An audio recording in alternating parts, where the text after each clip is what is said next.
नमस्कार दोस्तों, आप अच्छे होंगे, स्वस्थ होंगे, आपका दिन अच्छा होगा। आज उन नागा साधुओं के बारे में जानेंगे जिन्होंने अपनी तपस्या के बल पर शास्त्र या शस्त्र में निपुण हों। आखिर ये नागा साधु होते कौन हैं? कुंभ मेले में ये आते कहाँ हैं और कुंभ मेले के बाद ये जाते कहाँ हैं? बहुत सारे लोगों के मन में प्रश्न जरूर उठता है।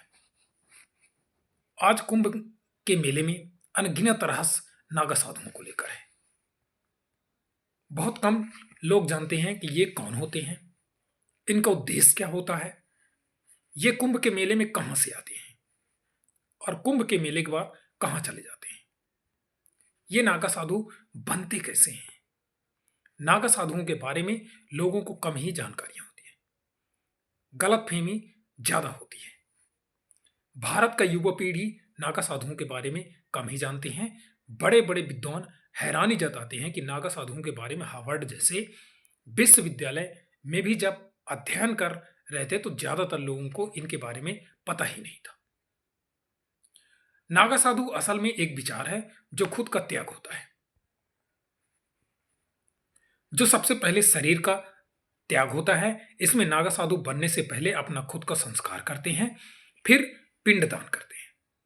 नागा साधु बनने में प्रवेश करता है। इसकी मना स्थिति के बारे में हम बताते हैं। ये एक ऐसी मना स्थिति है जो व्यक्ति अपने ही हाथों से स्वयं का अंतिम संस्कार, अपना पिंड दान कर चुका होता है। नागा साधु भयंकर ठंडी सर्दी के मौसम में निर्वस्त्र रहता है। उन पर किसी भी तरह का मौसम का असर या प्रभाव नहीं पड़ता है। ठंडी, बरसात, गर्मी हो और उनके शरीर में कई लोग समझ ही नहीं पाते कि उनका स्वरूप आखिर है क्या। उनके बालों की लंबी जटाएं, शरीर पर रगड़ी गई भस्म, उनके तपस्या करने का अनूठा तरीका। नागा साधु के कई अर्थ हैं। संस्कृत भाषा में नागा का अर्थ होता है पहाड़, और नागा साधु उन लोगों को कहते हैं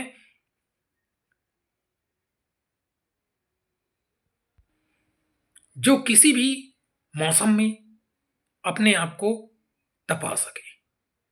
कछारी भाषा में इसे एक युवा बहादुर सैनिक, नागा साधुओं का एक योद्धा सन्यासी भी कहा जाता है, क्योंकि इसका इतिहास गुरु शंकराचार्य से जुड़ा हुआ है। नागा साधु 12 साल तक ब्रह्मचर्य का पालन करने के बाद पूर्ण रूप से दीक्षित होते हैं। नागा साधुओं का भोजन शुद्ध शाकाहारी और सात्विक होता है। बता दें कि नागा साधु केवल 7 घरों तक ही भिक्षा मांगते हैं। भिक्षा में उन्हें जो मिलता है उसका ही वो सेवन करते हैं। नागा साधुओं का जीवन अन्य साधुओं की तुलना में सबसे कठिन माना जाता है और उनका संबंध शैव परंपरा की स्थापना से जुड़ा हुआ है। 8वीं शताब्दी में आदि शंकराचार्य ने अखाड़ा प्रणाली की स्थापना की। इस प्रणाली के तहत सनातन धर्म की रक्षा के उद्देश्य से शस्त्र और शास्त्र दोनों में निपुण साधुओं का एक संगठन बनाया गया। इन साधुओं को धर्म रक्षा किया नागा साधु कहा जाता है। हिंदू धर्म के सबसे पवित्र और महत्वपूर्ण पर्व में से एक महाकुंभ। महाकुंभ बहुत दुर्लभ आयोजन है जो 12 पूर्ण कुंभ यानी 144 वर्ष के बाद आता है। यह सिर्फ प्रयागराज के संगम तट पर आयोजित होता है। 2025 के महाकुंभ मेले का आगाज 13 जनवरी से हो चुका है। इसका समापन 26 फरवरी 2025 महाशिवरात्रि के दिन होना है। परंतु महाकुंभ में सबसे खास होता है शाही स्नान, जिस पर दुनिया के लोगों की आंखें टिकी होती है। शाही स्नान के साथ साथ मेले का भी मुख्य आकर्षण नागा साधु होते हैं। नागा साधुओं का जीवन साधुओं की तुलना में सबसे कठिन माना जाता है। इनका संबंध शैव परंपरा की स्थापना से जुड़ा हुआ है। 8वीं सदी में आदि शंकराचार्य ने अखाड़ा प्रणाली की स्थापना की। इस प्रणाली के तहत सनातन धर्म की रक्षा के उद्देश्य से शस्त्र और शास्त्र दोनों में निपुण साधुओं का एक संगठन बनाया गया। इन साधुओं को धर्मरक्षक या नागा साधु भी कहा जाता है।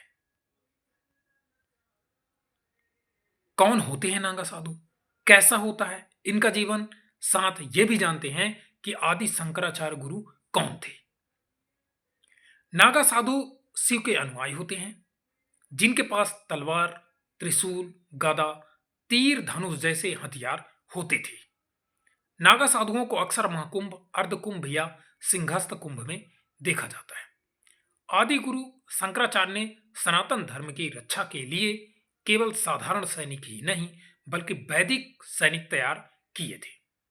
ऐसे सैनिकों का एक संगठन बनाया गया था जिनके पास धर्म के अलावा कोई और विरासत नहीं थी। उनके एक हाथ में वेद, दूसरे में गीता, उपनिषद और पुराण थी, तो दूसरे हाथ में भाला, तलवार और कृपाल आदि। आदि गुरु शंकराचार्य ऐसे साधु सैनिकों का एक संगठन बनाया जो साधु भी थे और सैनिक भी। इन्हें ज्ञान देना और प्राण लेना दोनों का अभ्यास था। इन्हीं योद्धा साधुओं को उन्होंने नागा नाम दिया था। उस समय बाहरी आक्रमणकारियों ने भारत की संस्कृति पर आक्रमण कर उसे मिटाने का प्रयास किया। बाहरी आक्रमणताओं के दमनकारी अभियान के सामने हिंदू जनमानस असहाय महसूस करने लगा, जिसके परिणाम स्वरूप मंदिर तोड़े जाने लगे और धार्मिक ग्रंथों को नष्ट किया जाने लगा ताकि आने वाली पीढ़ियों के लिए ज्ञान के मार्ग को अवरुद्ध किया जा सके। परंतु इसी दुर्गति काल के लिए आदि गुरु शंकराचार्य ने नागा साधुओं के रूप में वैदिक योद्धाओं की सेना तैयार की जो धर्म की रक्षा कर सके। नागा योद्धाओं की सेना तैयार करने के पीछे आदि गुरु शंकराचार्य का लक्ष्य एकदम साफ था। भारतवर्ष की आत्मा, आध्यात्म और उनके मार्गदर्शन की रक्षा करना, इस देश की सांस्कृतिक विरासत और उसकी पुरातन धरोहर की रक्षा करना। उन्होंने नागाओं को बाहरी आक्रमण से उनके पवित्र धार्मिक स्थलों, धार्मिक ग्रंथों और आध्यात्मिक ज्ञान की रक्षा की जिम्मेदारी सौंपी थी। आदि गुरु शंकराचार्य भारत के लोगों को यह संदेश देना चाहते थे कि जब तक यह एक हाथ में शास्त्र के साथ साथ दूसरे हाथ में शस्त्र न हो तब तक धर्म की रक्षा नहीं की जा सकती। अंततः बाद में आदि गुरु शंकराचार्य ने अपने इस संदेश को भारतवर्ष के कोने कोने में फैलाने और लोगों को अपनी संस्कृति, सभ्यता और धर्म की रक्षा की खातिर युद्ध भूमि में उतारने के लिए प्रेरित करने के उद्देश्य से नागा साधुओं को भेजा था। भारत में नागा साधुओं का इतिहास बहुत पुराना है, लेकिन आज भी इनका जीवन आम लोगों के लिए रहस्य की तरह होता है। भारत में लगने वाले सबसे बड़े धार्मिक मेले महाकुंभ में कई अलग अलग रंगों से सबसे रहस्यमयी रंग होते हैं नागा साधु, जिनका संबंध परंपरा से सनातन परंपरा की रक्षा करने और इस परंपरा को आगे बढ़ाने के लिए अलग अलग सन्यासी अखाड़ों में हर महाकुंभ के दौरान नागा साधु बनने की प्रक्रिया अपनाई जाती है। संतों के 13 अखाड़ों के निरंजनी अखाड़ा, जूना, इसमें जो 13 अखाड़ा हैं उनमें से निरंजनी अखाड़ा, जूना, महानिर्माणी, अटल, आहान, आनंद, अग्नि, नागपंथी, गोरखनाथ, बैसड़ो, उदासीन, पंचायती, बड़ा अखाड़ा, जिसमें से 7 अखाड़े ही नागा साधु बनाते हैं। नागा साधु बनने की प्रक्रिया कठिन और 12 साल की लंबी होती है। नागा साधुओं के पंथ में शामिल होने की प्रक्रिया में लगभग 6 साल लगते हैं। इस दौरान नए सदस्य एक लंगोट के अलावा कुछ नहीं पहनते। कुंभ मेले में अंतिम प्रण लेने के बाद वे लंगोट भी त्याग देते हैं और जीवन भर यूं ही नग्न यानी दिगंबर रहते हैं।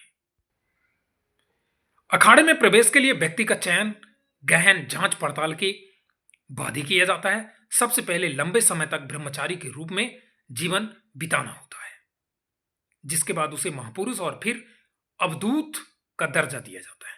अंतिम प्रक्रिया महाकुंभ के दौरान पूरी होती है, जहां उसका स्वयं का पिंडदान और दंडी संस्कार संपन्न कराया जाता है, जिसे बिजवान कहा जाता है। इसके बाद उसे अंतिम परीक्षा से गुजरना होता है, जिसमें दिगंबर और फिर श्री दिगंबर बनाया जाता है। दिगंबर नागा का एक लंगोट पहन सकता है, जबकि श्री दिगंबर को पूरी नग्न रहकर जीवन यापन करना होता है। इसके बाद उन्हें 5 गुरु भगवान शिव, भगवान विष्णु, शक्ति, सूर्य और श्री गणेश स्वीकारने होते हैं। इसके बाद नागा साधुओं के बाल मुंडवाए जाते हैं और कुंभ के दौरान उन्हें गंगा नदी में 108 डुबकियां लगानी पड़ती है। नागाओं का पराक्रम इतिहास के पन्नों में पहली बार 1757 के युद्ध के रूप में दर्ज किया गया था।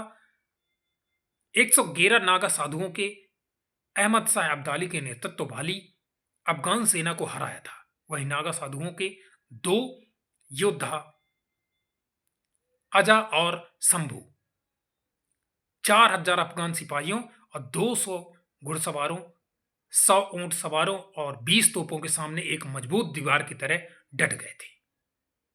इस बार पर अफगान सेना का नेतृत्व सरदार खान कर रहा था, जो मंदिरों को ध्वस्त करने और भारत में नरसंहार करने वाले अफगान शासक अहमद शाह अब्दाली का सबसे निर्दयी सिपाही था। दरअसल अहमद शाह अब्दाली एकदम क्रूर, निर्दयी, रक्त पिशाच शासक था। 1957 में अहमद शाह अब्दाली भारतीय मंदिरों, संस्कृति को ध्वस्त करके आगे बढ़ रहा था। उसी बीच उसने वृंदावन, मथुरा और गोकुल पर भी हमला किया था, लेकिन उसे इस बात का ज्ञान नहीं था कि गोकुल नगरी में इस समय देश के ज्यादातर नागा साधु पहुंचे हुए थे। उस समय गोकुल को जीतने की जिम्मेदारी अहमद शाह अब्दाली ने अपने सेनापति सरदार खान को दी थी। अपने 4000 सैनिकों को लेकर वो आगे बढ़ रहा था। सरदार खान अपने सैनिकों के साथ गोकुल पहुंचा तो उसने देखा कि लगभग 111 नग्न और राख से सने नागा साधु उसका तलवार और भालों के साथ इंतजार कर रहे थे। सरदार खान ने उन पर हंसते हुए अपने सैनिकों से कहा कि वे दोपहर के भोजन से पहले उन्हें मार डालें, क्योंकि उसे लगा कि ये नग्न लोग उनकी परिष्कृति और प्रशिक्षित सेना के साथ क्या करेंगे। नागाओं और अफगानों के बीच युद्ध शुरू हो गया और अफगानों की उम्मीदें कुछ ही घंटों में गलत साबित हुई, क्योंकि उनकी सेना ताश के पत्तों की तरह बिखर गई और सरदार खान इससे घबराया और उसने तुरंत सैनिकों की मदद मांगी। लेकिन ये नागा साधुओं की सेना के लिए पर्याप्त नहीं थे। राख से सने चेहरे अफगान सैनिकों के लिए एक भयानक दृश्य थे। भारी क्षति के साथ अफगान सेना की ताकत कम हो गई। इससे वृंदावन में मौजूदा शासक अहमद शाह अब्दाली को गुस्सा आ गया और उसने कुछ और सैनिक भेजे, लेकिन इसका कोई फायदा नहीं हुआ, क्योंकि वे भी नागा अघोरी साधुओं से हार गए। अफगानी सेना के छत बिच्छत सबों पर ढेर लग रहा था और अफगान सेना का मनोबल गिर रहा था। अपनी जान की परवाह किए बिना सेनापति सरदार खान ने अपने सैनिकों को पीछे हटने का आदेश दे दिया। इस प्रकार नागा साधु शैतानी ताकतों से पवित्र शहर गोकुल को बचाने में सक्षम हुए। अलग अलग स्थानों पर साधुओं के दीक्षा लेने वाले साधुओं को अलग अलग नाम से जाना जाता है। प्रयागराज में दीक्षा लेने वाले को नागा कहते हैं। हरिद्वार में दीक्षा लेने वाले को बर्फानी नागा कहा जाता है। उज्जैन में दीक्षा लेने वाले को खूनी नागा कहते हैं। नासिक में दीक्षा लेने वाले को खिचकिड़िया नागा कहते हैं। नागा साधुओं का जीवन बहुत रहस्यमय होता है। कुंभ के बाद वह कहीं गायब हो जाते हैं। कहा जाता है कि नागा साधु जंगल के रास्ते देर रात में यात्रा करते हैं, इसलिए किसी को नजर नहीं आते। नागा साधु समय समय पर अपनी जगह बदलते रहते हैं, इस कारण इनकी सही स्थिति का पता लगाना बहुत मुश्किल होता है। ये लोग गुप्त स्थान पर ही रहकर अपनी तपस्या करते हैं। नागा साधुओं का श्रृंगार बहुत ही खास और अनोखा होता है। शरीर को सजाना नागा साधुओं के अनुष्ठान का हिस्सा है। भगवान शिव के करीब महसूस करने के लिए वे अपने शरीर पर विभिन्न प्रकार के आध्यात्मिक चीजें पहनते हैं, जैसे भस्म, फूल, रुद्राक्ष की माला, माथे पर तिलक और लंगोट, हाथ में लिए हथियार, संगीत के लिए चिमटा, जटा यानी लंबे बाल और दाढ़ी।